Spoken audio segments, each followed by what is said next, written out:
pledge allegiance to the flag of the United States of America and to the republic for which it stands, one nation under God, indivisible, with liberty and justice for all. City Manager report, please. Thank you, Mr. Mayor. Just a few things. We've been working with Portland General Electric on finalizing a franchise agreement for them and would expect to have that back to council in probably about a month or so.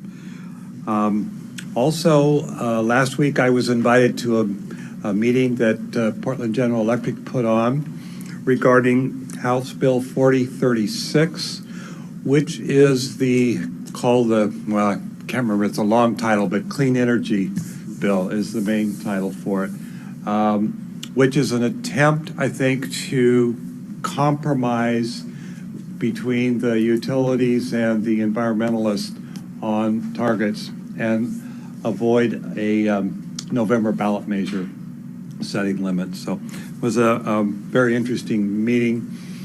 Now we'll see if it makes it through the legislative session with a short session. I've been, along with other staff members, have been meeting with Tualatin Valley Fire and Rescue and working on numbers, trading numbers back and forth. And because it hasn't quite settled down yet, we're going to delay bringing it to council. It was originally scheduled for February, and it now will be the first meeting in March when it gets to council. I had a meeting today, and it was a very positive meeting, so we are, I think, making progress. The Transient Lodging Tax Advisory Body met last Friday and agreed to move forward with bringing on a consultant to put together a tourism strategy for the city, as well as look at how we organize our tourism effort. And that the contract should be back to the council in March as well.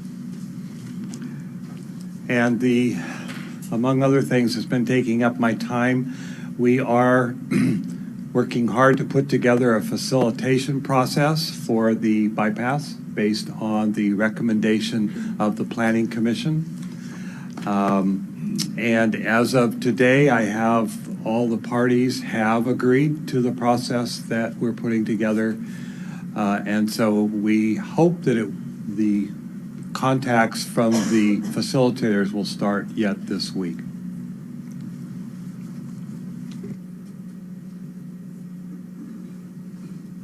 Questions or comments for City Manager?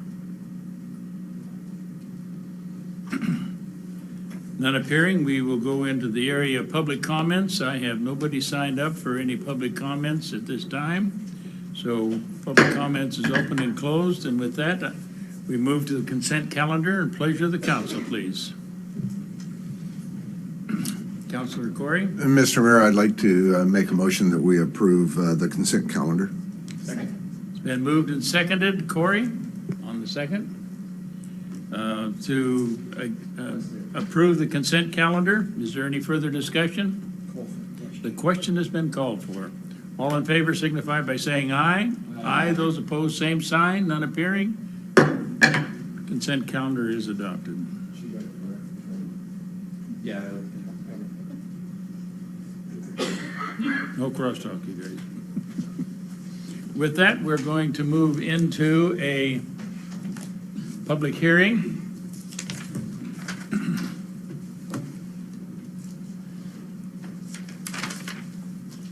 And this is a public hearing to discuss an ordinance amending the Newberg Development Code regarding medical marijuana grow sites, processors, dispensaries, and declaring an emergency. This is an ordinance that we will be discussing, and I am calling for, are there any abstentions, conflict of interest, objections to the jurisdiction by the council, of the council? None appearing.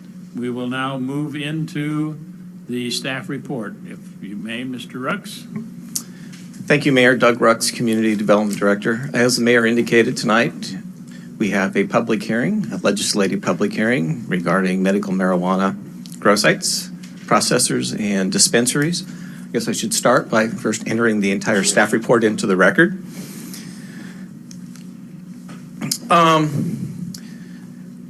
So we're basically looking at 5 elements for changes or modifications within the development code in chapter 15. And so the first of those is addressing the issue of grow sites. This has been through the marijuana subcommittee as well as the planning commission to this point. So what has been discussed is allowing up to 12 mature plants within the R1, R2, and R3 planning districts. It has indoor uses only, and then allowing that as conditional uses in all other districts and sub-districts. Processors is being discussed as a permitted use in all of the industrial districts and sub-districts, adding 2 definitions, one for medical grow sites and one for medical processor into the code, modifying a footnote in the zoning table, and I'll get to the details of that later, and then adding a new footnote, which is something that came out of the Planning Commission, and I will cover that a little bit later as well. This is a proposal, and what it's not doing is talking about should marijuana be legal. That has already been determined. There is already a legislation that was passed. There's an Oregon revised statute that governs medical marijuana, and we're not talking about recreational marijuana. That will come at a later point in time as the subcommittee moves through those processes and the planning commissions. But as I mentioned, the grow sites and processors are legal use. So this kind of starts back with SB 1531.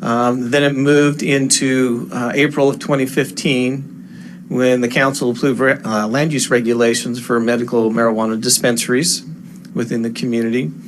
HB 3400 came along in the 2015 legislative session, and that modified the statute, ORS 475.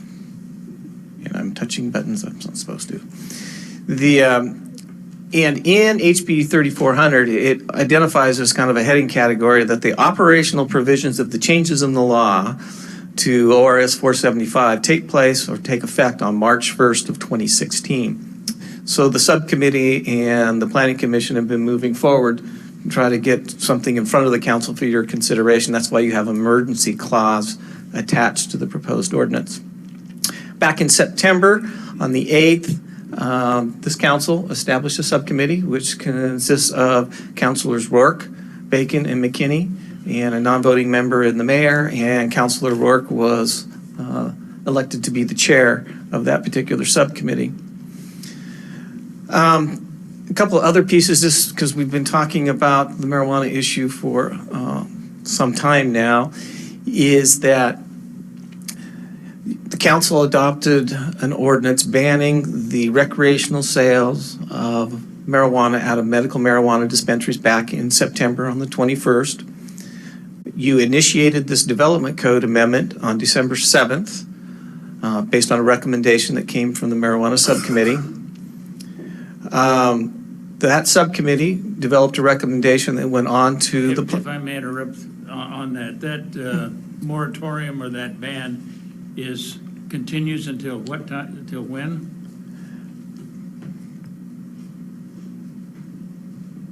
December 31st of 2016. Thank you. The Planning Commission held a public hearing on January 14th, and they developed their recommendation. It is noted in your staff report that there was no individuals in attendance to testify that night in front of the Planning Commission. And we've received no comments in the notice to date that was in the graphic and posted in 4 places regarding tonight's hearing. So what does HB 3400 and ORS 475 allow? Local government can regulate in a reasonable manner, place, time, and manner. And so I've given you the citations in ORS, an administrative rule that allow that. There are limitations in statute and administrative rule on the number of plants that can be grown. a grow site can grow up for up to 4 individuals. That's 6 plants apiece, which gets you up to 24 plants. Except for in a residential zone, you have a maximum of 12 mature plants. I think it's important to note what we're talking about is mature plants. So there's a growing process where the seedlings, and they grow, they're different height. The mature plants are those that are mature and they're starting to flower. There's also an issue about usable marijuana that can be grown and how much you can have. Instead of dealing with the plant issue, it's dealing with the quantity. So outdoors, they can have 12 pounds of usable marijuana, and indoors is 6 pounds. Now, if I went back to the first slide, and I should have mentioned this, is what has been discussed between the subcommittee and the planning commission is something that's a little bit more restrictive than what is allowed in statute or administrative rule. But again, that gets back to the issue of the reasonable nature of regulations on place, time, and manner. A processor cannot be located in an area for residential use, and this really is specific. There's a piece of language that talks about processors doing extracts. Any of the operations have to meet the public health and safety standards of the Oregon Health Authority, so OHA is the Oregon Health Authority. There are no regulations on time and manner that are in the administrative rule or the statutes, and that has been discussed by both the subcommittee and the planning commission. The other piece of this is HB 3400 made some changes. So 3400 was this omnibus bill that came out that was dealing with recreational marijuana and medical marijuana. And they changed the definition of schools from what you saw back in April of 2015 when we were addressing dispensaries. And with that modification, we needed to go back and modify a footnote that was in our zoning table as well. That bill also, HB 3400, dropped the definition of career school out of the compilation of schools for primary, secondary, public schools, and private and parochial schools. But it still is retained in the administrative rule provision. So the subcommittee talked about it, looked at that issue, and then as well as the planning commission, and developed their recommendations accordingly. So these are the recommendations that came out of the subcommittee, and they talked about allowing up to 12 mature plants in the R1, 2, or 3 zones, or 2 patients as indoor operations, and then above that allowance was permitted nature. Everything else would be a conditional use in all other zones. For processors, they would be recommended to be allowed in all the industrial and light manufacturing, and so they talked about the M1, 2, 3, the AI, and the Springbrook district, and I want to talk a little bit about the AI, which is the airport industrial piece of it. I've had some thoughts over the last couple of weeks since writing the report.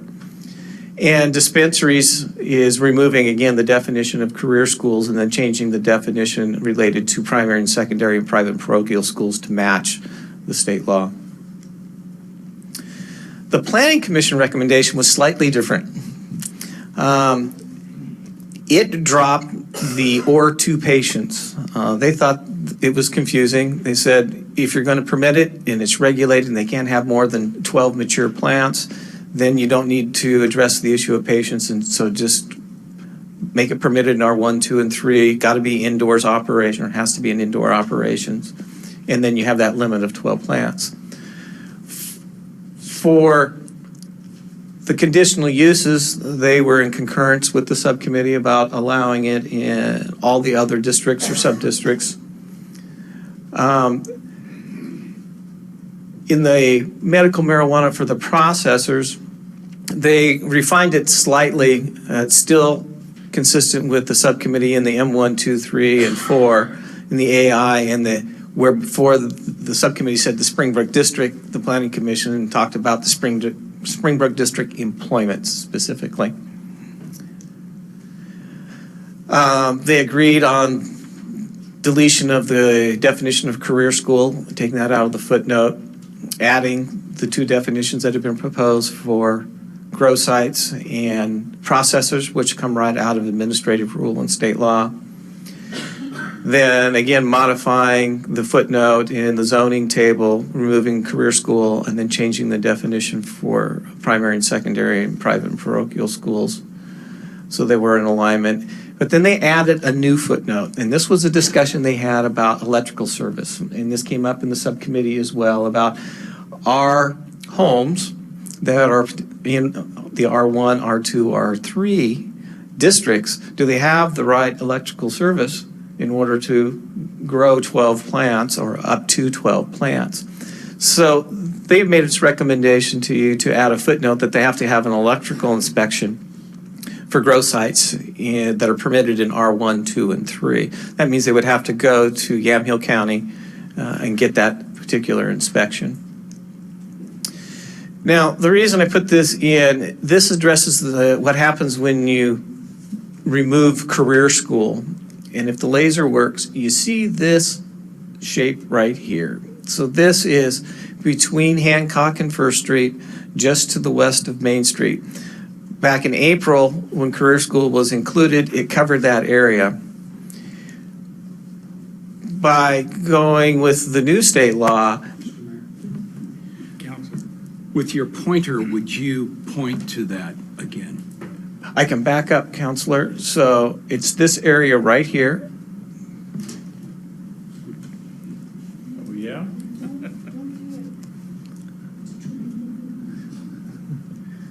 So it's this area right here.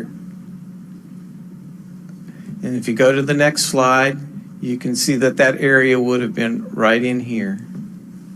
So it opens up a little bit to the, where Leif's is located right here on the corner. A little bit for the area where where Thriftway is located, and then some area just to the west of Main Street. Does that help, Counselor? Yes, thank you. So these are the proposed modifications. So these are the definitions. They're in your staff report.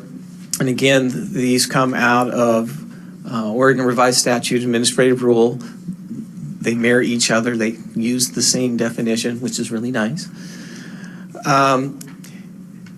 In the change in Section 2 in your report, it talks about amending the zoning use table, and there's an attachment that says C. So if you could look in your staff report, and if you were to turn to page 29 through 32, it modifies that. And so on the bottom of page 31 in the table, you'll see there's a double highlighted underline that says medical processors, which is under the miscellaneous uses, and medical marijuana grow sites. You say where? On page 31 Oh, my God. of your staff report.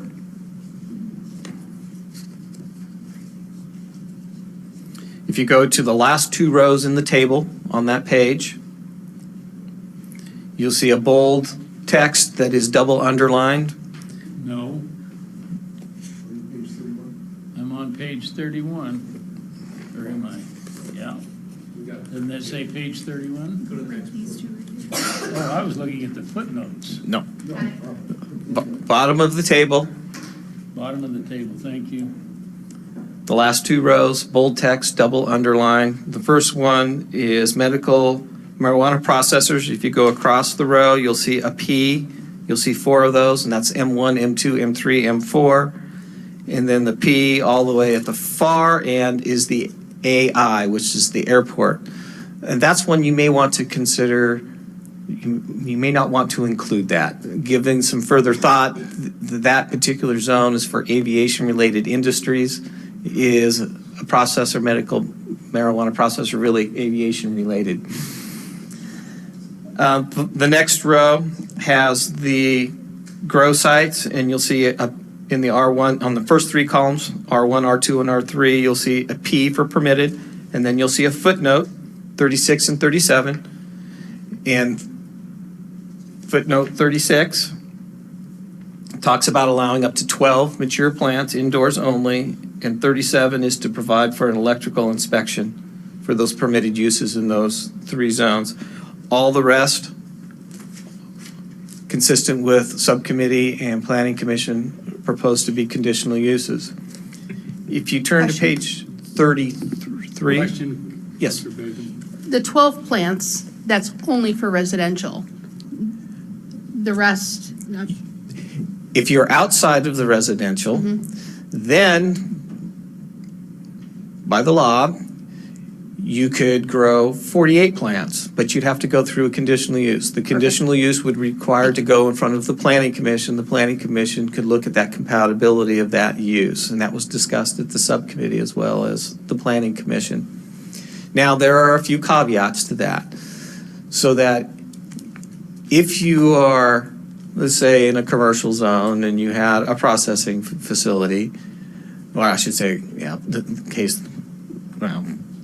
grow site, is that if you had a registration prior to January 1st of 2015 with the Oregon Health Authority, and you had plants on December 31st of 2014, you could grow up to 72 plants. So there's a grandfathered provisions. In the residential, you could grow up to 48 plants in residential if you had a registration from OHA prior to January 1st of 2015 and had plants that you were growing as of December 31st, 2014. I know this is a bit confusing, but that's the way the law reads. If I may, Doug, in follow to your concern about AI Yes. on the processor, why would that not be also applicable to the grow site? It could, Mayor. Thank you. And part of that came out of some additional discussions when we were looking at the recreational side and discussions about the aviation nature of that, and is that really an appropriate use or not? And so that's why I'm bringing it up now, as we've had a little bit more time to think about it, at least from the staff level. This is, I know it's hard. Oh, the next piece of this is that there's a new section. And so going through the code, when we talk about allowing the use either permitted or conditional or prohibiting it in all districts and sub-districts, we had to go back through the entire code, look at each sub-district. Some sub-districts have use limitations. They allow it, permit it, conditional, prohibit. Others are dealing with other issues. And so what we ended up coming up with, if you look at page 33 of your staff report, is a new table that addresses sub-districts. And this would be a new table called 15.305.030, and it lists out all the sub-districts that we have. And then for the processors, if you were go across the road, you would see an M1 SP, which is our industrial special plan area. And then you see the Springbrook District E, which is the employment. So we were clarifying what went through the subcommittee and the planning commission. And then if you look at the grow sites all the way across there, it identifies them as conditional uses.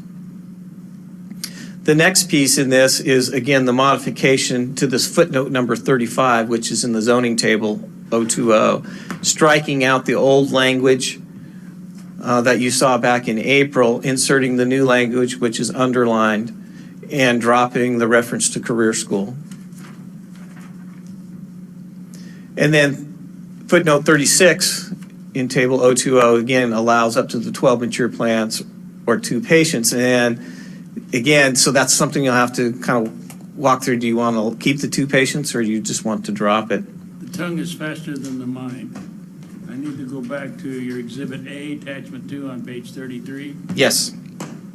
If I look at previous ones, I find that for the R1, 2, and 3, the grow site is permitted. Correct. Then in this one, why is it changed to conditional? That was the recommendation that came from the subcommittee. So they looked at, so what we have is we have these primary districts. So we have R1, 2, 3, and 4. We have C1, 2, 3, and 4. We have industrial M1, 2, 3, and 4. Then we have community facilities, institutional, airport residential, and airport industrial. So the discussion by the subcommittee and the planning commission was to allow the grow sites as permitted uses, indoor only, up to 12 plants. Then with the planning commission's addition of requiring the electrical inspection in R1, 2, and 3. It was Now I'm then, looking at page 31. right, That's on page 31. correct. Okay. So the subcommittee's recommendation was then as a conditional use, every place else. So to Councilor Bacon, so if you were in, Why is R1 a conditional use? On page 33. because that is a sub-district of R1. Oh, So what you see on page 33 is all of the sub-districts that the city has adopted. The subcommittee looked at that and said, you could allow it as a permitted use in R1, 2, or 3, but if you were in an R1 in a sub-district, which is really regulating the lot sizes and the density, is that they would all be conditional uses. thank you. That's what I was looking for. Thank you. Question. Counselor McKinney, Counselor Rourke. The recommendation for an electrical inspection, is that a safety concern? Is that do we still have older buildings that are using like knob and tube, or just the panel itself wouldn't support that kind of constant electrical use? Councilor both. One of the planning commission members had some experience with this and was concerned about the surface panels and if they actually had the correct amperage to be able to run lights that would be necessary to grow up to 12 mature plants, plus the immature plants that are growing. And so they discussed that, and they came up with, they were recommending to you is to have an electrical inspection done to make sure that that service to that residence is adequate enough to accommodate the number of plants that would be grown. Well, I know that the subcommittee had discussions about electrical services in existing communities now that are not able to sustain that type of electrical usage. Yeah, the planning commission was looking really at the service at the residence, so coming from the lines in the right-of-way or in an easement from a transformer to the residence, to that service panel, to that box, and was that box adequate enough and sized appropriately in order to be able to accommodate its normal load for residential use with appliances and so forth, plus the additional load if you were going to, example, use your garage as a location to have a grow site. And they concluded that they were recommending an inspection be done to make sure that that service panel was adequate. Follow on? Do you know how much that costs? I do not. Counselor Rourke? Follow on? I know that in some questionable service boxes, people were replacing their breakers with, maybe it's a 15 amp breaker, so they'd put in a 40 amp breaker, to do that, which presented a significant fire hazard in relationship to some of that. So we know that some of that stuff's already going on. From what we hear. I think it's important to know, we've shared this with the subcommittee as well as the planning commission, is that we do not know where these medical marijuana grow sites are located. It's confidential information with the Oregon Health Authority. Our police department has access to that, but the police department cannot share that information with anyone. So part of this is we don't know how many are already in existence in the community today. And in the future, whatever version of an ordinance the council passes, we would send that to the Oregon Health Authority so they have it in their records to see what Newberg's regulations are. by and large, a lot of this is regulated by the Oregon Health Authority through statute and administrative rules. We're dealing with the land use portion of it. Counselor Rourke? Counselor Woodruff? Counselor Bacon? A follow-on to that breaker thing, don't they just trip the breakers if it's overloaded? You can trip the breakers, but there are, at least from the Planning Commission's discussion, they were concerned is, could it heat up enough where you could create a fire in that electrical panel? Okay. My real question I have my light on, we have in the table, and I'll go back to page 29, just because it has the header, M4I and M4C. And we have in the table then permitted for processors only in M4I. What's the difference between I and C in the M4 category? Again, this is one of the nuances of the districts that were created here. So that M4I is for industrial. So this was a designation that was created for the South Industrial area. So when you look at a map, it doesn't really exist, but it's in the code. The M4C is for commercial. So as part of that plan, they were looking at some limited commercial activity to help support the industrial. So the focus here was if it was allowed in the other industrials, it's allowed in the M4I industrial, but not the commercial. Thank you. Counselor Woodruff? Doug, if I can go back actually to the mayor's question a few minutes ago about, again, on the table and the sub-districts, I was trying to process it and I don't know what that is exactly with the residential. So you Can you have explain that, please? Yeah, there's a lot of them here and it's hard to read. So you have a residential one, which is a PD, which is a planned development. Then you have a residential 1.01, which is regulating basically the number of units. So it's a density issue. So when you go through the 0.01 through, and I can't even see with my own glasses, the R1 SP, which is a special plan area. Before that one, you see a 6.6. That's 6.6 dwelling units per acre. Okay. Then you move on and you get into the Springbrook District, and it's low-density residential. The Springbrook District medium residential. Then you get into the R3, which is a residential, which is a planned development. Then you got the RPSP, which is a residential professional special plan area.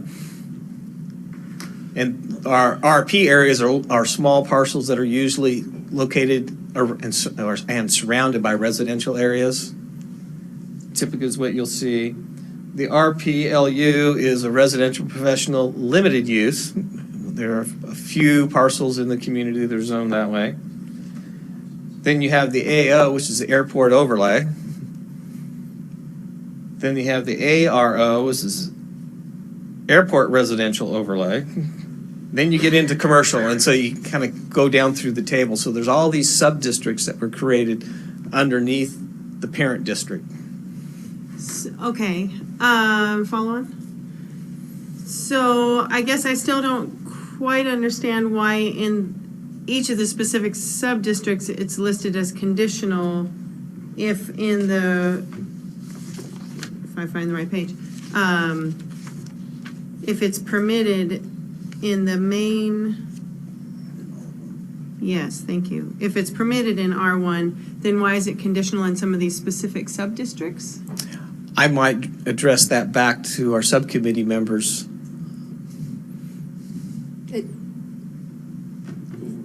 It was just, You were chair. it was just a way for the planning commission to decide if it was compatible based on, we don't know what those are gonna be. So, It was a way to compromise. okay. So would that mean if someone in a residential zone wanted to start a grow site, they would need a conditional permit no matter where they are in residential? No, only in those sub, Only Okay. if they're in that. Sub-district. Okay. Of that. Okay, thank you for walking me through this. Most of our residential is going 2 or 3. Right. These- Permitted. These. These are very few. Okay, thank you. Follow on? No, follow on? Yeah. Go ahead. What I remember too, Leslie, about this is the type of structures they were, people living in very close proximity to other persons, not much area to spread out to where it might create a significant inconvenience to the neighbor on a common wall, residency in common, and some of the other stuff. Counselor Bacon. I know the answer, but I'm going to ask anyway. So this means a patient growing their own plants. It has been all along. Now they have to have an electrical permit? Or is it just a growing business that we're, I would take it as a business. Someone, a grower who's growing it for a card holder, even in residential? even in residential. Thank you. That I didn't know the answer. Continue. I think we interrupted you enough. Can you get back on the train of thought? Yes, Mayor, thank you. So in your staff report, you have findings that we've identified. So the first one is the citizen involvement piece. And so this has been through the subcommittee, which is a public meeting following open public meetings law. It's gone through the planning commission, public hearing process, and it's before you for your hearing this evening. We've had the information up on the webpage. The economy goal we identified in our comprehensive plan as well is that, as I started off at the beginning of this presentation, these activities are illegal within the state of Oregon. They're regulated, but they are legal, and they do provide assistance in the economy. There is transactions that are basically taking place, because one of the pieces, the question always comes up, if I have a grow site and I have excess, what do I do with it? You take it to a medical marijuana dispensary, and so that's the transaction piece. If you're growing it for a card holder or their caregiver, the card holder owns the plant at that point in time. So we found that it met the comprehensive plan goals, and so the staff recommendation, prior to any testimony, is identified in the second bullet, that the council adopt a proposed development code amendments for medical marijuana grow sites, processors, and dispensaries. With that one caveat is you may want to consider about the AI, the airport industrial.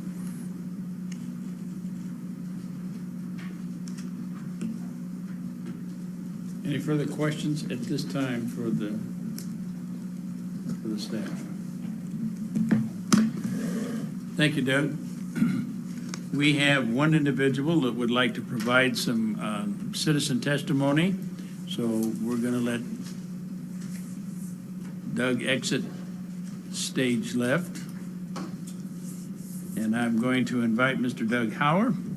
If he would come forward. Remember that our limitations are, please, Mr. Hauer. Keep your comments within 5 minutes, and we would appreciate it very much. If you'd identify yourself, thank you. Appreciate it. Thank you. My name is Doug Hoyer, and I've been growing, has been a grower here in Oregon for almost 15 years now, off and on. So I find this new ordinance discriminatory, unjust, and unreasonable as well. First, growing the plants indoors. I mean, citizens in the state have the right to grow 4 plants, and so I've never grown for more than one person. So you're telling me that a citizen next door can grow 4 plants, but me as a grower growing 2 more plants, then I'd have to go, follow all these new regulations. For one, I'm not in a residential zone, because you do allow people to live in commercial and other zones as well. So there are grow sites in those zones existing. The Oregon statutes does require you to treat this as a medicine. There was a statement during that subcommittee meeting, and it's one I brought in earlier, is that maybe our focus should be on the recreational and not the medical part, because the recreational part is where all the action is going to occur. Right now, there's 160,000 people enrolled in the Oregon medical marijuana program, 77,620 patients, with about 1,200 here in Yamhill County. Now, 93% of all medical marijuana grown in Oregon is at addresses where there are 4 patients or less. And so 41,000 of the 46,000 grow sites are where 12 plants or less are growing. And so 60% of all the patients are over the age 40. So we're looking at sick and people here. We're not looking at recreational stuff. So I find it hard that you put these regulations on this like this. It's, in fact, banning the sales here will only hurt those two businesses. Anybody that really needed it would go anyplace else. So, and another thing I was looking at is you did make changes to the definitions. The definition changed to the grow site. You left out where they can take it to a dispensary or to how they dispense of it. But as a grower myself, I've never sold any, and I've never made any profit, and I never charged any for it. So I find it offensive that you'd call it a business, a legal business, when what business is it? And then I think you changed the definition of dispensary as well to say it has to comply with all other provisions of Oregon law. And can you say that to a pharmacy that, say, if Walgreens violated a code or something, they're no longer a pharmacy? How does that work?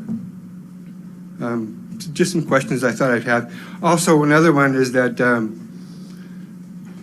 the grandfathering rules aren't really set in stone yet, but they will allow 96 plants located within the city that's not zoned residential, if they grandfather that in. That's all I got for today. Any further questions or comments from the council? None appearing? Thank you very much. Thank you. Appreciate that. There's nobody else signed up for any public testimony, so I'm going to close the oral testimony. Do we have any additional letters or comments from other agencies or other parts? So we're going to close the testimony portion, and I'm going to ask for a final statements of staff and their recommendation, please.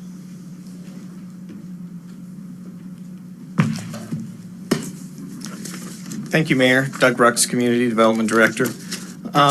As we previously indicated, staff's recommendation is to adopt ordinance 2016-2793, recommending that the City Council adopt the proposed development code amendment regarding medical marijuana grow sites, processors, and dispensaries. With one additional caveat, you may want to consider the issue about the AI, airport industrial.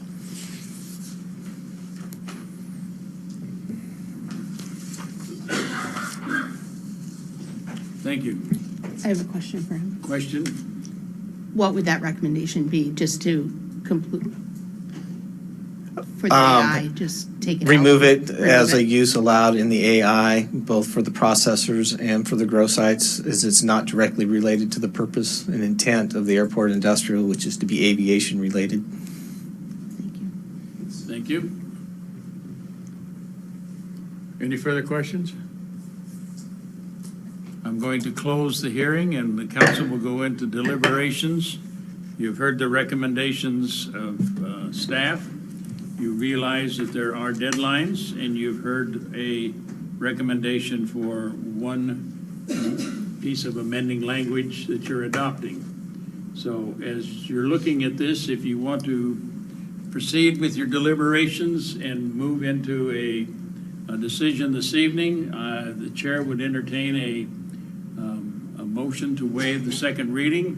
If you're not prepared to do that, then we would then move it to the next session. Councilor Bacon? The only thing, I'm really uncomfortable, even though Doug said that. Before we move into deliberations, Deliberating. Oh. Well, we're not going to deliberate unless we've Then I'll waived make the that second motion. reading. I'll make the motion then. What's your motion? Mayor, I'd like to move that we pass on the second reading. Waive the second reading. Waive the second, just went completely out of my Thank brain. you. Do I hear a second? It's been seconded by Rourke. It's been moved and seconded to waive the second reading. The question has been called for. Is there any other discussion? None appearing. All in favor signify by saying aye. Aye. Those opposed, same sign. None appearing.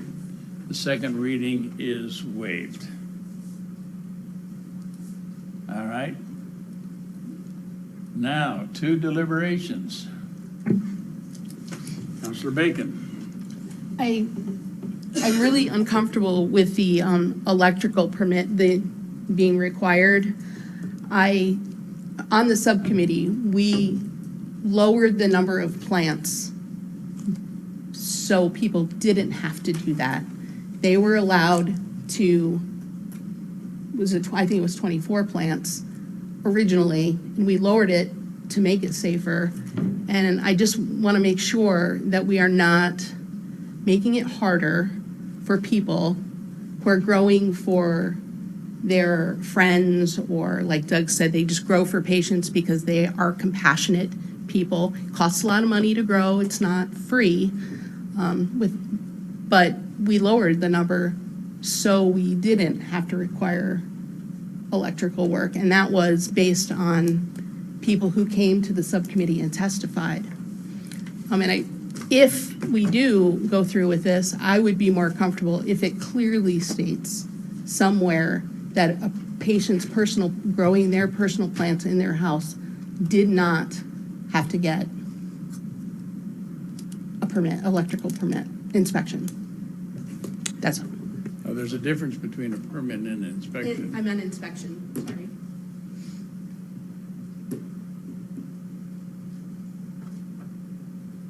Any other comments at this point?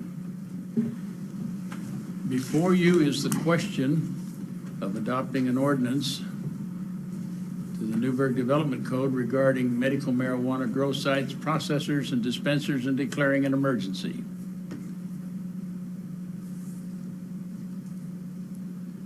You've heard one piece of discussion. Let us have a motion, if we may, and then we can talk about the pieces.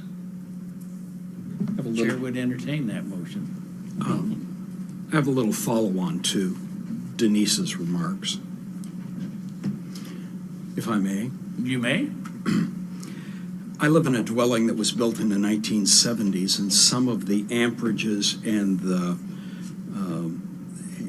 the circuit breakers, even in that particular home, make it very difficult from time to time to even plug in a 15-amp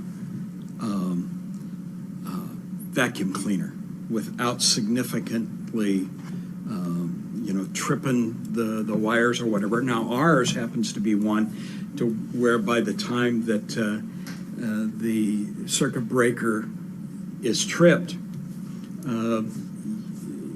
it's already hot, that type of thing. And that's only the 1970s in relationships to some of the others. I don't want to make it harder, but I do want to make sure that everybody's safe and your neighbor's safe and everything else. I think it was probably, I'm willing to heed the advice of the Planning Commission in this regard, because they deal with this issue probably more than the average one. And then realizing that I don't live in a very old building, but if I was going to add grow lights or whatever, I would be adding to the risk of what my service panel would be able to handle there. That's just one example, but I'm inclined, Denise, to take the Planning Commission and heed their advice perhaps in this regard here, just to make sure that things go well. Have a follow-on Follow on? to that discussion. That's, if your breaker's tripped, you would get them replaced. You wouldn't keep going on. My neighbor's house burnt down because they heated their dog kennel. Are we gonna outlaw dog kennels now, heated dog kennels? It's people, you can't regulate for every single thing. And I'm not comfortable with a patient having to go out and pay on top of the $200, whatever the doctor's appointment costs, the $200 for the card. They're already gonna replace their electric if it's not gonna grow their plant in their house, because first of all, it'd be cheaper electric. But why do we feel it is our business to add one more level of bill to their house? And they're already out there and we don't know it, and it's been fine all along.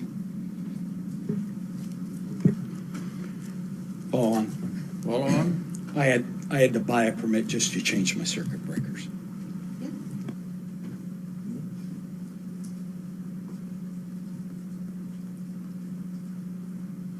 Pleasure of the council.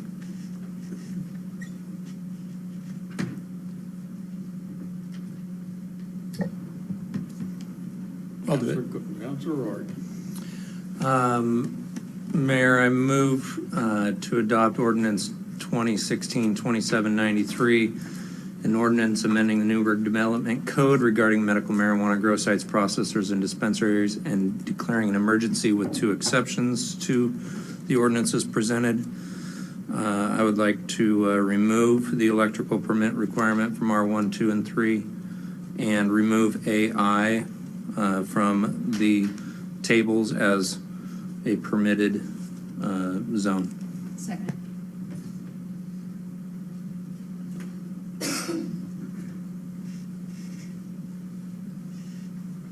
And AI both grow and processor? AI, both grow and processor, yes. Thank you. Okay. Second that. It's Yes. been moved and seconded. Do you understand the motion? Is there any discussion on the motion?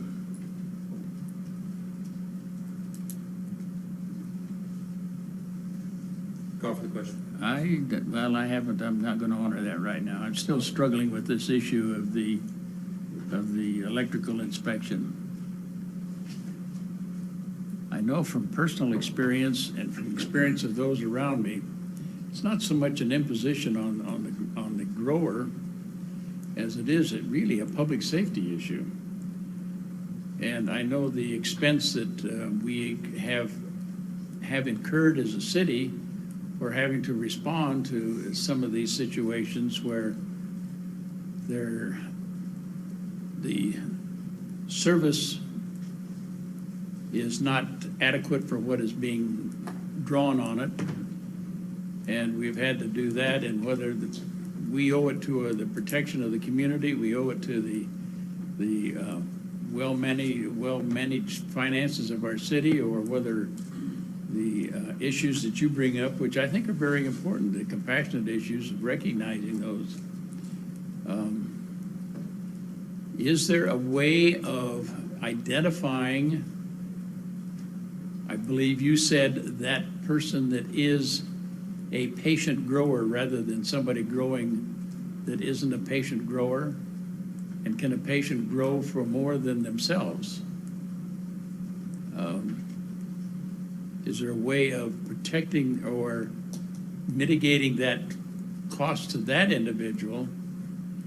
But then I hear testimony that, yeah, we can increase these, and there may be some added growing going on. I'm really struggling on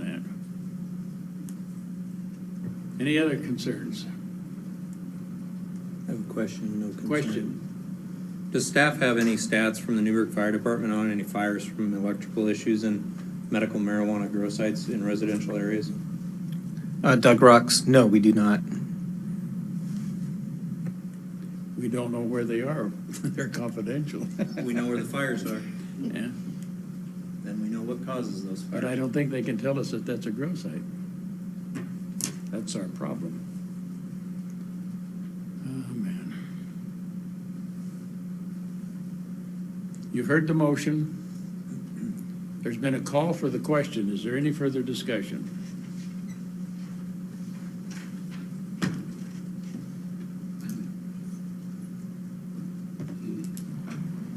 This is a roll call vote.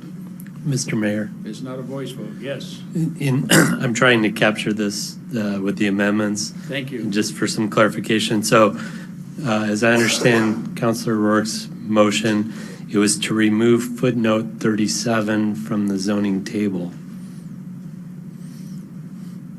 If that's what it is. And I would want the concurrence from staff that that's what has been identified. That is correct. It is footnote 37. All right? And the motion was to read by title only? We haven't gotten that far yet. And the other one is to remove, to not include. You have that? I captured that, yes. Captured that. All right. So there's been a motion to actually read by title only with those two amending languages. As you do this, remember you're adopting the ordinance, but you're also adopting the findings. That's part of what you are agreeing to and adopting. So with that, if you would read by title only with the amending, please.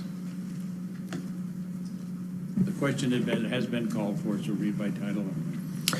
Ordinance number 2016-2793, an ordinance amending the Newberg Development Code regarding medical marijuana grow sites, processors, and dispensaries, and declaring an emergency with the following amendments. First, remove footnote 37 from the zoning table. And second, in the zoning table, under the category AI, remove the permitted use for medical marijuana processor and the conditional use for medical marijuana grow site.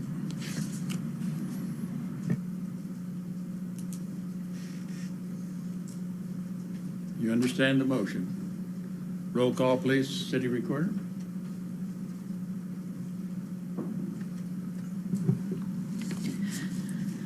Counselor McKinney? No.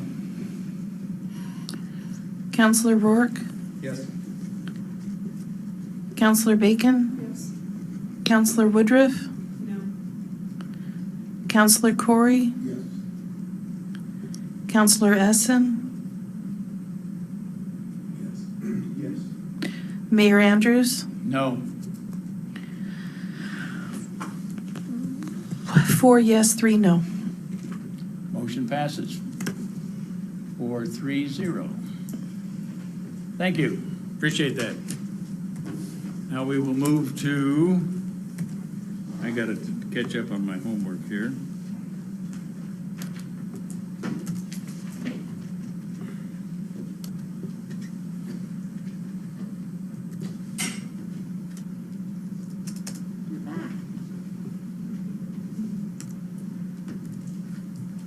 This will be, Beg pardon? this will be. I hope so. All right. We have before us a resolution initiating amendment to the Newberg Municipal Code, Title 15, Development Code for place, time, and manner regulations for recreational marijuana wholesalers, laboratories, research certificates, and retailers. This is to initiate an amendment, and it is not the amendments. Mr. Rux. Doug Rux, Community Development Director. As the mayor had indicated, this is a resolution to initiate a development code amendment process. It's 2016-3253. As indicated in your staff report, City Council was briefed on September 8th on background information regarding medical and recreational marijuana. On September 21st, the council passed an ordinance, 2787, declaring a ban on recreational marijuana sales from medical marijuana dispensaries. The subcommittee, the marijuana subcommittee, met on January 12th, and they reviewed the timeline and proposed options to address the 4 categories identified: wholesale, laboratories, research certificates, and wholesalers. it's also noted in your report, is that the retail operations are anticipated by the Oregon Liquor Control Commission to start issuing licenses in the third quarter of 2016, so that would be after July 1st. They are already in the process of issuing licenses for laboratories at this time.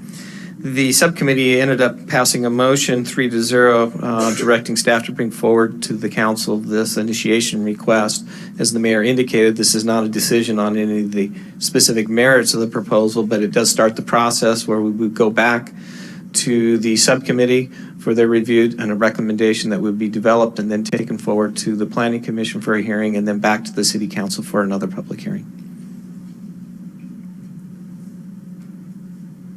Questions for staff? You've done a good job. Pleasure of the council. Councilor Rourke, Can I make a motion? you may. I move that we adopt Resolution 2016-3253. It has been moved and seconded, Bacon, to adopt Resolution 2016-3253, initiating an amendment to the Newberg Municipal Code, Title 15, Development Code for place, time, manner, and regulations of recreational marijuana wholesalers, laboratories, research certificates, and retailers. Any further discussion? Do I hear a call for the question? Question's been called for. There being no further discussion, all in favor signify by saying aye. Aye. Those opposed, same sign. None appearing. Resolution passes. And with that, we move to a resolution, or a 2016-3253. And what? 3242. Is that? Thank you, 3242. I didn't get far enough. I appreciate that. One more page. This is a resolution to authorize the mayor and the city manager pro tem to finalize and execute a cooperative improvement agreement number 28658 with the Oregon Department of Transportation for the Oregon Route 18 Newberg Dundee Bypass Phase 1. Karn, you got this one? Good evening, Mayor, members of the council, City Engineer Karn Hoffman. So before you tonight, I'm here before you tonight to talk about that cooperative improvement agreement with Oregon Department of Transportation. So as we all know, the ODOT has been working to complete Phase 1 of the Newberg Dundee Bypass project, which upon completion will divert Highway 99W traffic onto the new bypass from Springbrook Road in City of Newberg to a point west of Southeast Parks Drive in the city of Dundee. One phase of it is under construction right now. The last phase is actually out to bid right now, and ODOT is expecting bids on that last piece on February 18th.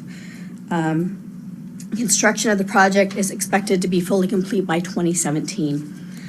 What I left on at your table earlier today, we did receive a revised agreement over and above what you received last week.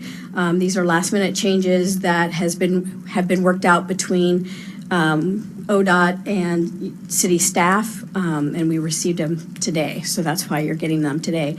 I did give you the red line version, so you will see that it is red line, the difference between what you got last Wednesday and what you have today. And these are all changes that the city staff asked for. So this is, I believe, city attorney is all good with the last of the language that is in that draft or that agreement. The Trim Stone City Attorney. City attorney. The answer to Ms. Hoffman's question is yes. And this was, we kept asking for things and we get some things and then we'd have to have further conversations. And so it took a considerable amount of time.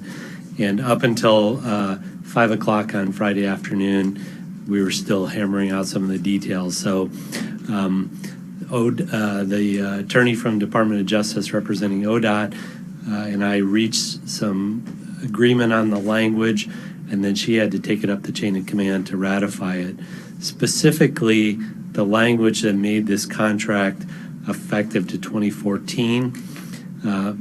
The reality is we've been working under a proposed intergovernmental agreement since that time when we first started relocating utilities and ODOT first started doing some of the site preparation work for the bypass. And really this IGA has been floating around since before I came to work for the city.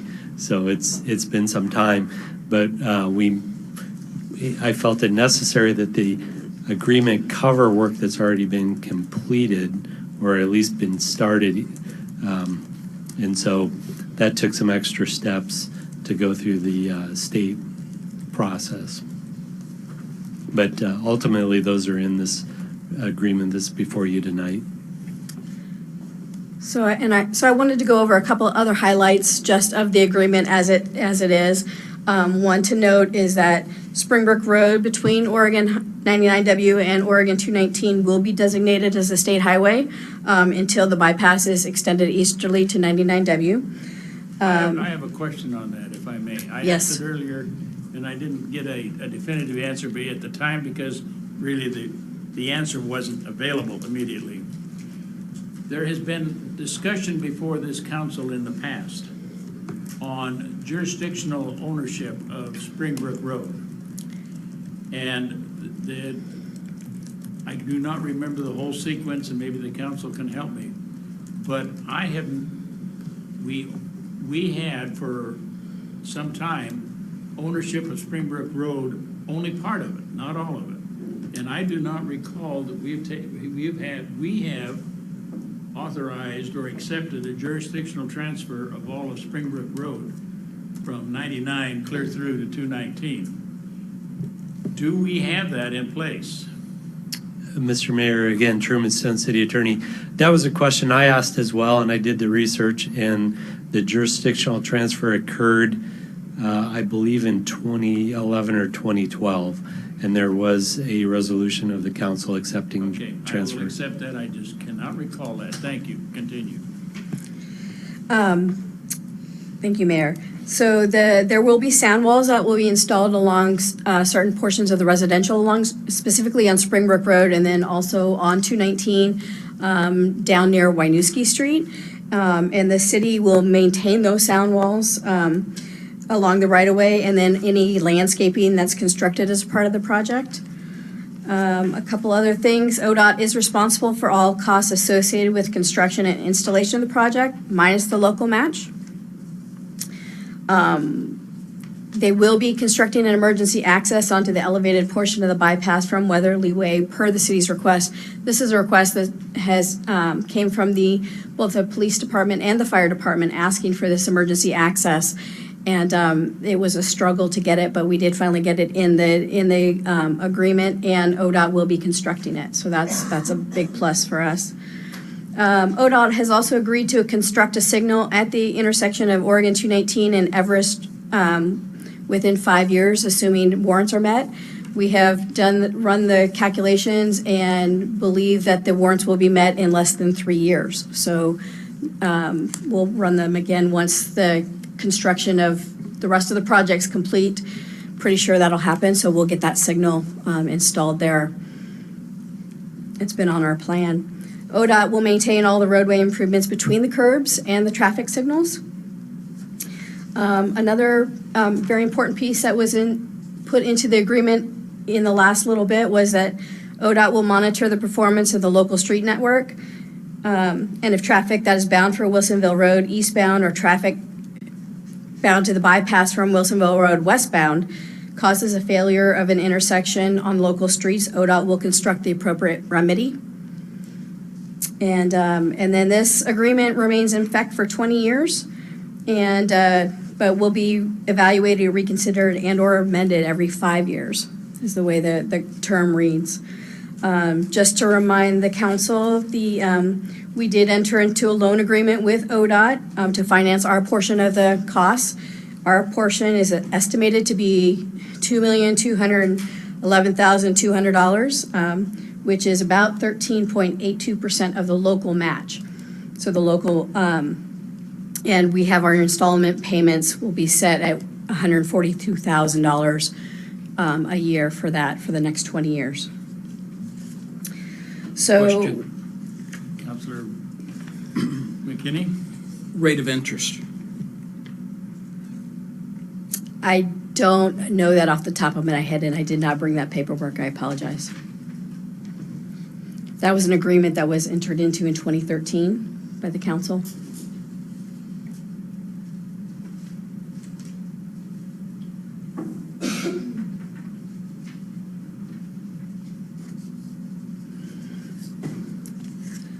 So there is a resolution before you tonight to allow the mayor and the city manager pro tem to finalize and execute this agreement with ODOT that sets out the responsibilities for the Phase 1 of the Newberg Dundee bypass. If I may, am I correct? What you see before you ain't a done deal. Until the city manager and the mayor have hammered out all the final nuances. Is that correct? Well, at this point, City Manager Rhodes speaking, at this point, staff considers it complete, subject to council's deliberations on it. Well, I don't know that the council is prepared with, on such short notice to deliberate this tonight. I'm a little disappointed in that, personally. I still have a question on what is now number 15 under agency obligations versus 14. I haven't had a chance to even compare the two, so I'm not prepared to do any debating on this tonight. Councilor Woodruff? Karen, I just had a question on the Weatherly Way. Did you say where that is? Or if you did, could you say it again, please? Yeah, the Weatherly Way is down just off of River Road 14th, kind of in that area. It's just before the bypass actually elevates, and it's a new frontage road along the bypass that ends in a cul-de-sac that provides some access to some existing residences down there. So it would be off of that new roadway. Okay, thank you. Councilor Rourke? On page 4 of the agreement, we don't want ODOT to move the utilities now. Is that the removal of Q? We want to do that ourselves now. Is that our position? Well, the answer to that, Councilor Rourke, is we have undertaken to relocate the city-owned utilities. And so it got removed from a ODOT obligation, and it's been replaced with language that starts on top of page 6.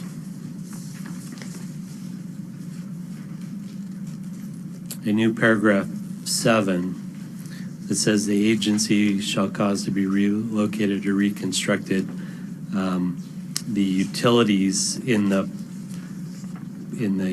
city's right-of-way. It accepts out Springbrook Road, which is subject to a separate agreement which the council approved at the last meeting. And then the state, if you look at page 8, paragraph 4, the language, page 8. Where's paragraph 4? Oh, okay, well, I guess I printed it myself before I came, so it apparently has different page numbers. But it's state obligations, paragraph 4. If you've caught up, it says the state shall reimburse the agency for approved costs associated with the relocation of public utilities. And then it again accepts out the Springbrook Road, which is subject to a separate agreement that's already been executed. So we did undertake the contracting obligation to move our own utilities with the agreement that ODOT would reimburse us for those costs.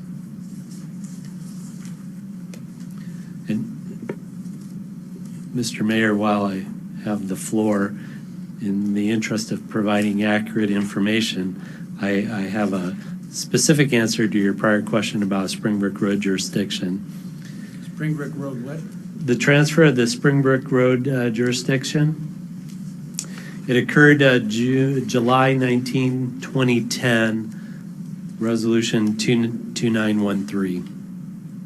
Okay, and that was the balance of the, that takes us all the way, that finishes out, so we have it all the way from 99 clear through to 219? My recollection of that was from either Fernwood or Hayes all the way to 219. Okay, was that would be was- correct then, either Hayes or Fernwood, all the way to 219. Thank you. Yes. I appreciate that.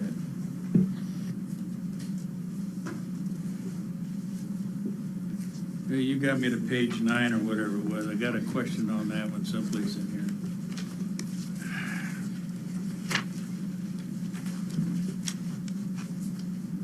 All right, let's go to page 9. What is now, how can we have 4 and 4? We've got 2 4s here. Okay, so which is it? I guess it would be 5, would it? Those would, subsequent numbers would have to be renumbered. Is that 98,950 going to be substantial to reimburse us for our residential streets that have been impacted by the construction? Mr. Mayor, City Engineer Hoffman, that was an estimate that the city came up with probably 3 years ago now. But it also does say that if it exceeds that estimate, that we're going to mutually agree upon the estimate and the responsibility. So that was a number that came from the city originally. And you feel we're protected there? I do. Thank you.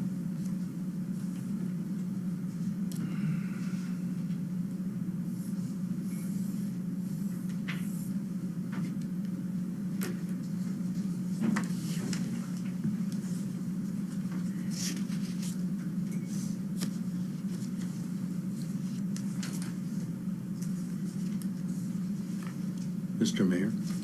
Councilor Essen?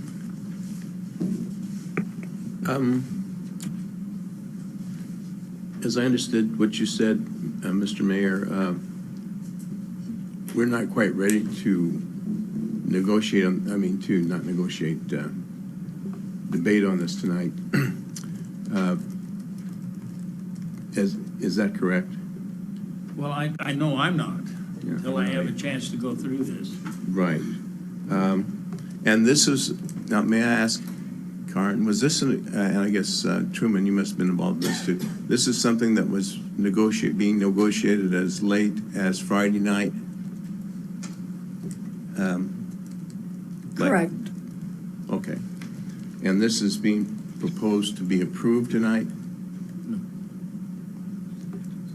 That was the intention. Mr. Mayor, if I could just clarify, the majority of the provisions had been agreed to some time ago. Approximately a month ago, or towards the beginning of January, staff went to Salem and met with the ODOT director. At that time, we were able to explain our concerns about some of the issues and obtain some concessions from ODOT, specifically the emergency access, the Everest 219 potential signalized intersection, and some other things. So we made some real progress at that meeting. Then the draft, we waited for the state to provide us a copy, and we waited longer than we thought we would. And when it came, there were still some things that had not been addressed. And then there was a few things that the Department of Justice was concerned about. And so it took several conversations between myself and the Assistant Attorney General representing ODOT to kind of hammer out those issues. And those were what were being finalized on last Thursday and even into Friday afternoon. And then the approvals that she had to go through to get the language that she and I had come up with approved on her end. But I would say the vast majority of this contract was agreed to several months ago. Follow on? Follow on. I see there's some specific things about Wilsonville Road is as written, and it says, I'm not, I guess my question is, does this encompass the through-through or the no-through design as written? Councilor Essen, City Engineer Hoffman, this encompasses whatever our TSP notes as what that intersection would look like. This is, because otherwise we were trying to come up with some language that worked depending on how this process goes through. So the language we came up with was it has to match what our TSP calls for. So that would mean, if it was executed today, that would mean the through movement. And then whatever the TSP is amended to say, it would mean that intersection. Mr. Mayor, could I add on to that You may. response? City Manager Rhodes, and that's part of the change that's redlined in the version we gave tonight, was affixed to that so that it doesn't mention Wilsonville Road anymore, but says according to the TSP. Because of it's on page 3, G. This says Wilsonville Road. I'm sorry, it says 219. Wilsonville Road, but it says according to the TSP rather than specific. Where does it say that? On page 3, G. I'm looking at G. Redlined. You have the redline version? Oh, it's redlined. Oh, God, okay. Can I have a clarifying? Yes, go, well, let me finish up. Thank you. Mhm. So that is the language then? Yes. That is the revised language, because that was one of the problems that we negotiated some time back, and it never seemed to get fixed until the last minute. Let me see if I understand, I read it, and then we'll follow up there. Construct Wilsonville Road to the Oregon 219? Yes. That reads a little cumbersome, but all right. Once you had intersection, and that's fine. The 219 intersection in compliance with the TSP, which is currently the through. Okay, go ahead, Councilor Rourke. As I understand it, the resolution's asking us to allow the mayor and the city manager to finalize. Well, that was my this. understanding of it. So is that now different, or it sounded like you guys wanted us to approve this, and the resolution's asking us to approve the mayor to work with the city manager to finalize this? And I think that's a lot easier than finalizing this. That's what I was reading, and I was going to be asking for clarification on an amendment to the proposed ordinance, proposed resolution. So the resolution does say you want us to authorize the city manager pro tem to finalize and execute a cooperative agreement, with the ODOT. Correct. That's correct. Okay, then. That's not what I was hearing earlier. Councilor Essen, Councilor Yeah. Essen. As I understand it, and I can't quite find it now again, but I'll just ask the question, you can tell me the answer. It sounds like It pretty much gives the state the authority to do what they're going to do. I mean, we want us to go with the TSP, but We're the agency. and I was trying to find that in their state obligations. It says, the agency acknowledges that and agrees, and this is on page 8. Which page 8? The new one or the old one? Well, just a second, make sure I've got the right one here. No. I'm sorry, it should. Somewhere in here I found, there's a lot.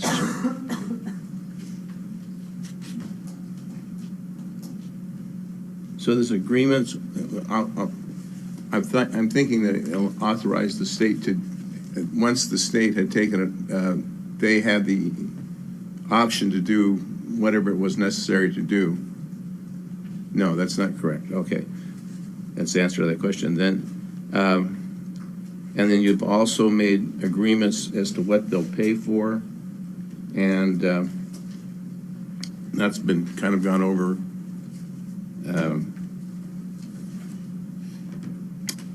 As I recall, after the last meeting, there was some discussion, and Councilor McKinney asked for explanation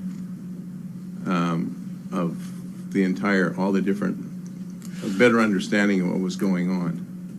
And I don't know, did you ever get that? Did you ever get any response to that request? I've never been updated with any of the number of proposals or diagrams that were that I asked for in the last meeting, the different options that were maybe available.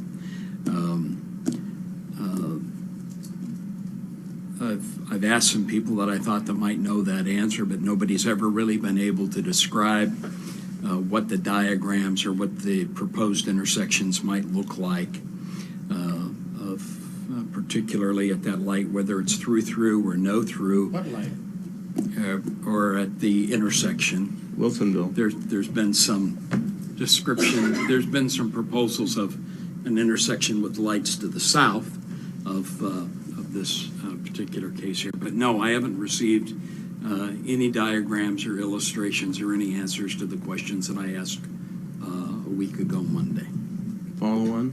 Follow on. Well, if this is saying that the mayor, and I don't think it is, and was at least the mayor was going to be meeting to resolve these issues, that's what my understanding of what we were going to do is.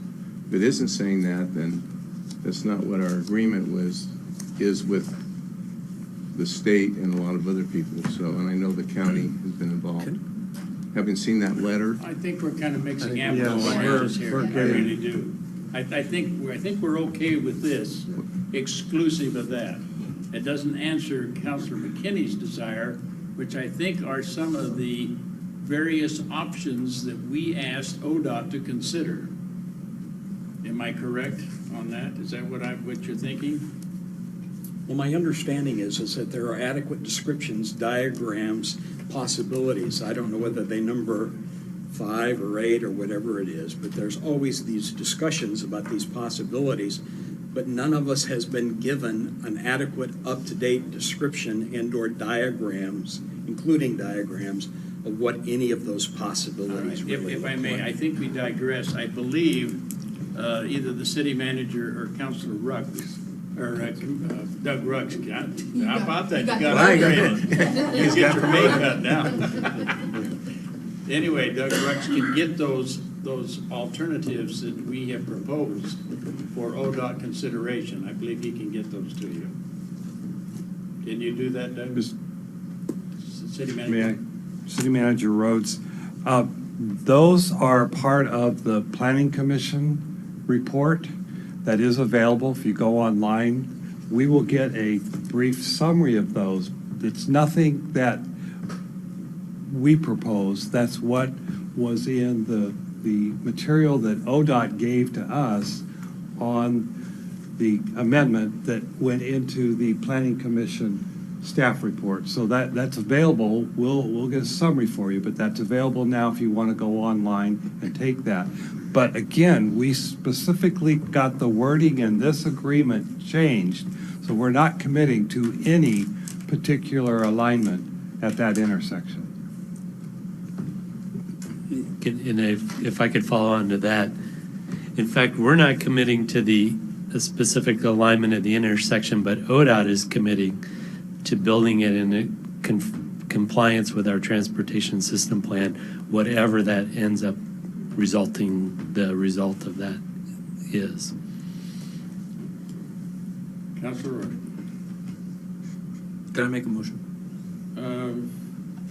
I have one more question I need to ask, then you may make a motion. Karn, take me to page 3 of, I think, both documents. we have rewritten G from the original one, which now I understand, construct to the 219 in compliance with our current TSP. And our current TSP does disconnect Wilsonville Road, which is the next item, H. That's our current TSP does that, and the current TSP does build the cul-de-sac. That would be correct. Okay. And is there anything in this, oh man, McCurran Court that has any adverse implications? No, it doesn't. And let me clarify that really quick. It's not the current TSP, just it says in compliance with the agency's TSP. So whenever they start construction, that will be the TSP that they have to comply with. So it doesn't specify today's TSP, it just says our TSP. But no, there's nothing in here that would be adverse to the city at this point in time. Okay, thank you. That gives that clarification. Councilor Essen? A question? Yeah, mostly for you. I guess the best thing is, I think you have an understanding of what we're doing here. Could you tell me what it is? Because I'm confused. Well, I think one of the main things that we got here is you are authorizing myself and the city manager to finalize this document. The staff has been negotiating, and as long as the city manager and the city mayor have an understanding of what these things are, which I am bouncing back and forth between two pieces of paper, I think I can say I'm prepared with those questions clarified to finalize this.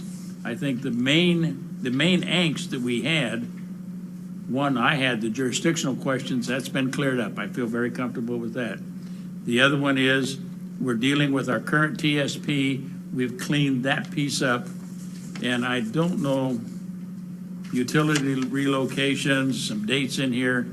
As long as I get a good briefing on what these are, I do not see anything else in here that I've been able to quickly go through that I saw that was of any profound significance to me, with the exception of number 16, item 16, page 7. Oh my God, where am I?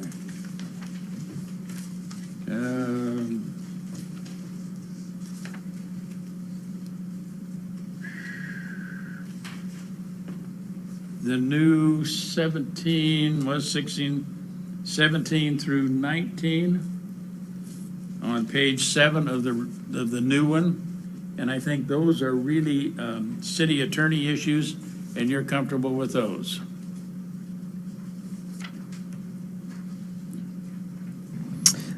Yeah, Truman Stone City Attorney, yes, I've reviewed those and I'm comfortable with those. And on page 9 of state obligations, I had a question here on that. Let me get that one cleaned up here out of my mind.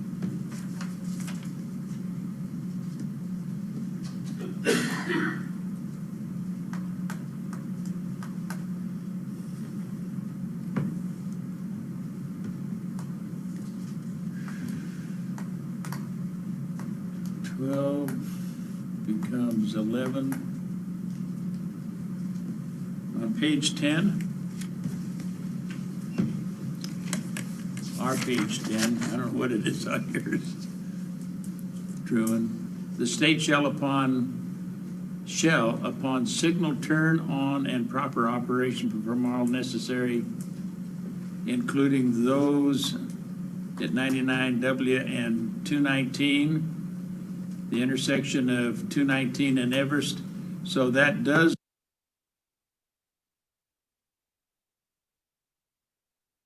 Thank you. That was, I think, my question on that. Okay. Yes, Councilor Essen, I think. Okay, then let me.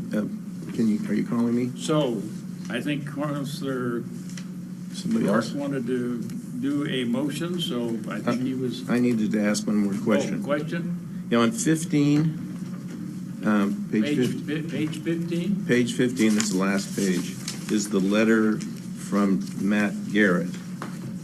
And apparently he's saying, he's given us some instruction here as to what he's thinking we're going to do. That's to the planning commission. Oh, that was one to the planning. That's part of the planning commission record. Okay, so,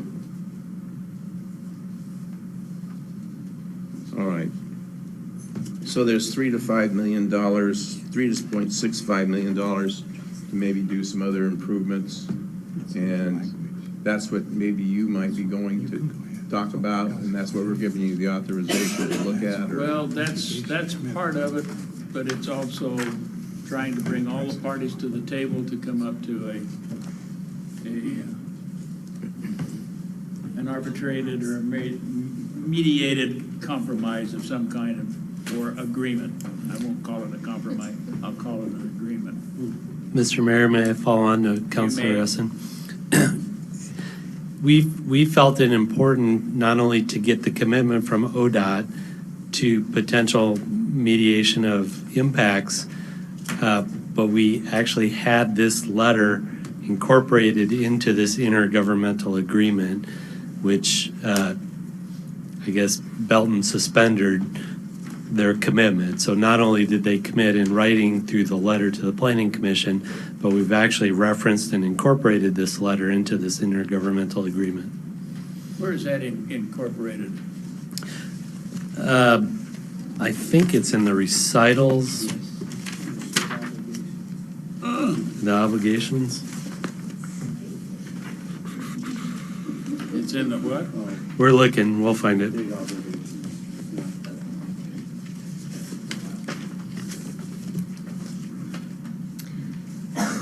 You found it?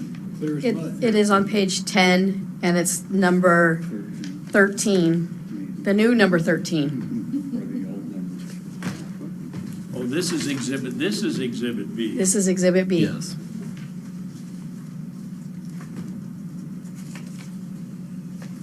Thank you. What do I have here? I got two exhibit Bs. Okay, they're same thing. Thank you. Counselor Rourke, you may. Oh, I'm sorry. Steve. City Manager Rhodes, I want to just take responsibility for the agreement coming like it did. Normally, we wouldn't do that, but because we felt it was important that we move forward on this, and because it allowed us the out that you weren't approving the agreement, but authorizing the mayor and myself to finish it up, would allow us to keep this moving. There's a reason to try to get it in place before ODOT lets their contracts for the next phase of work. In addition, I was hoping that we could maybe have it close to completion when we get into our facilitated process, because there's the commitment for mitigation in the agreement. Question? After future focus in the morning. Question? Does this, I'll get to you. so yet. what this essentially says is that this is an important document, the Exhibit B, because Matt Garrett is committing to, he will do something rather than, I'm not going to just rush through and complete this project. Regardless, you guys go ahead and negotiate, but my plan is to, I'm talking as though I'm Matt Garrett. My plan is to let you guys negotiate. I'm going to let my contract, and you can go ahead and sue if you want, but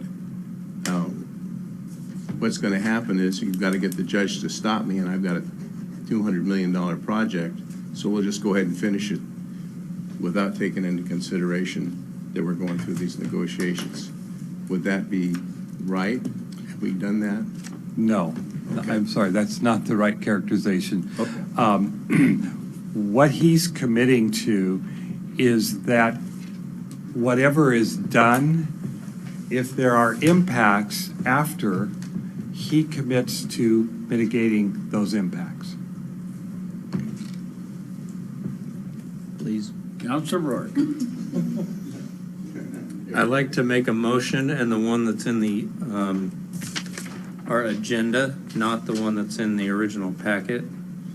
But I move that we approve Resolution 2016-3242, authorizing the mayor, which is the big difference, and city manager pro tem to finalize and execute this agreement. Say that, what were you saying, wasn't it where? In our original packet. In the original packet, it reads that we just authorized city manager pro tem. Oh, I'm looking at what is printed. This is the one off the website. No. Is it page number 39? Do we have two different versions of the resolution? No, they do not match. The resolution should be adjusted to match the title here. Unless I've got a. No, as Counselor Rourke said, is how it should be That's why I listed. stated it. Well, I have before me a resolution that includes that language. No, you don't. You're reading off the title page, he's probably reading off this page right here, so. Yeah, this does not mention you. Oh, up in the, Yeah, oh, okay, I see what you're trying to this talk one about. does on this page. It says it down below. It does say it down below in the resolved. We're all good, we got it. Did we have a second? I seconded Okay. it. Seconded it. Quickly, I did, matter of fact. So what we're adopting is to be it resolved, is that right? Thank you. Yes. All right, any further discussion? Counselor Essen.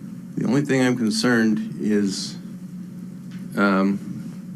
this is the only notification that anybody's had that we've gone ahead with this agreement.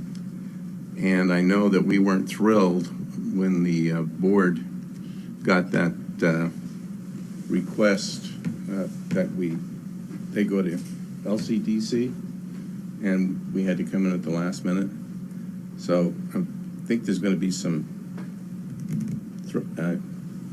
kickback on this, but it makes, I mean, I can see if the mayor is going to go ahead and make the negotiations, we're really going ahead with our commitment, as I understand it. Am I correct there? Is a separate issue, yes, we are committed to mediating on the concerns. This will get the project moving, but we still are mediating on the final outcome. Yes, I'm comfortable with that. Any further discussion? Call for the question. Question's been called for. This is the adoption of Resolution 2016-3242, and I will read what we're doing to authorize the city manager pro tem and the mayor to finalize and execute a cooperative improvement agreement numbers 28658 with the Oregon Department of Transportation for Oregon Route 18, Newberg Dundee Bypass Phase 1. All in favor signify by saying aye. Aye. Those opposed, same sign. No. Who was that? McKinney, no? No. Okay. Motion carries. 6-1 McKinney. Essen, no too? I'm sorry, I did not hear you.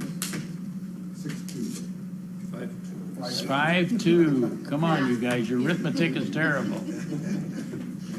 It's usually the mayor that the arithmetic is terrible.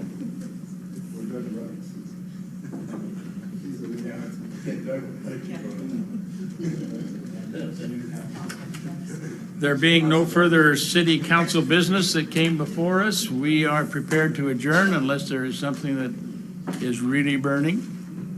None appearing, I will entertain a motion. Move to adjourn. It's been moved to adjourn. Second. Aha. We are adjourned.